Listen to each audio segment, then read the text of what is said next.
நேயர்களுக்கு வணக்கம். தேமுதிகவுல நீண்ட நாள் கனவு ராஜ்யசபா எம்பி போகணும் அப்படின்றத, அந்த கனவை திமுக கூட கூட்டணி வச்சதுனால அந்த கனவு நிறைவேறிச்சு. ஆனா யாரு போவா அப்படின்றதுலதான் பெரும் பிரச்சனையா இருந்தது.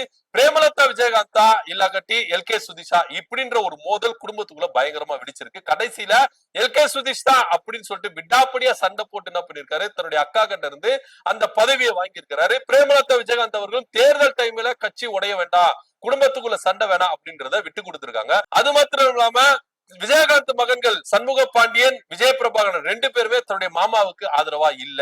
வேட்புமனு தாக்கல் பண்ணும் போதும் சரி, வெற்றி பெற்று திமுக தலைவர் மு க ஸ்டாலின் அவர்களை சந்தித்து வாழ்த்துகள் பெறும் போதும் சரி, குடும்ப சார்பாகவோ இல்லகட்டி கட்சி ரீதியாகவோ பிரேமலதா விஜயகாந்தோ விஜய பிரபாகரனோ யாருமே போகவில்லை அப்படின்றதுதான் நிதர்சனமான இருக்கு. சோ இதெல்லாம் கூட்டி கட்சி பார்க்கும்போது உண்மையிலேயே இந்த விஷயம் நடந்திருக்குமா, குடும்பத்துக்குள்ள சண்டை வந்திருக்குமா அப்படின்ற ஒரு சந்தேகத்தை எல்லார் மத்தியில் எழும்பி இருக்கு. சோ பிரேமலதா விஜயகாந்த் அவர்களுக்கும் எல்.கே. சுதீஷ் அவர்களுக்கும் பெரிய மோதல் ஏற்பட்டிருக்கு. யாரு ராஜ்யசபா எம்பியா போவா அப்படின்றதுல.